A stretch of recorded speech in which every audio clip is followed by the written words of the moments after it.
terça-feira de Marte em Escorpião, Mercúrio chegando em Marte, os dois chegando em Lilith, uma potência escorpiana aqui crescente. E eu vendo esse mapa, escrevi 2 textos aqui para vocês, achei que precisava trazer isso num podcast em vídeo, então gravei um podcast, episódio 47, que eu estou explorando esse posicionamento dos planetas pessoais, então, que é sobre as nossas funções, em como a gente se afirma no mundo, como a gente está atuando nesse momento para ir atrás do que a gente quer, né, que é a nossa função merciana, a forma como a gente está comunicando, interpretando o mundo, fazendo trocas e conexões, que é a nossa função mercurial, como elas estão sendo, então, afetadas, vamos dizer assim, pela energia escorpiana. E um Vênus que chega em Libra, faz um grande triângulo de ar no céu. E quando a gente está falando de elemento ar, a gente está falando de conexão, a gente está falando de relacionamento, a gente está falando de curiosidade com o outro.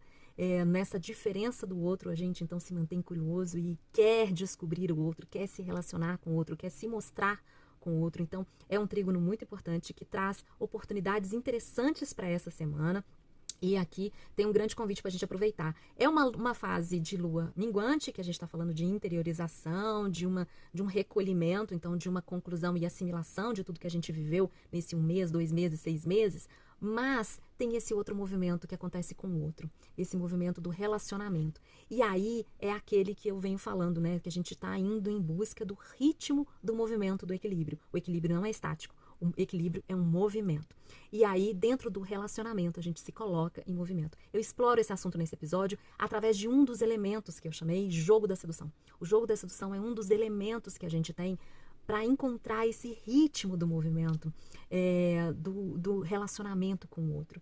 E quando a gente se coloca para cumprir as nossas necessidades aqui, Lua em Leão, que aquece o nosso coração, que nos faz divertir, que nos faz celebrar a vida, quando a gente reconhece essa necessidade, o outro também reconhece a sua própria necessidade, a gente pode até compartilhar as necessidades, o cuidado por elas, mas sem delegar, a gente também se coloca na disposição de reconhecer o nosso desejo, de reconhecer o desejo do outro, de reconhecer o desejo do relacionamento. E aí, então, a gente faz um encontro. E nesse encontro, a gente se transforma.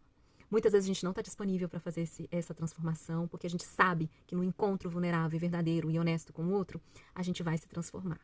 Então, sobre isso tudo, eu estou falando nesse podcast, episódio 47.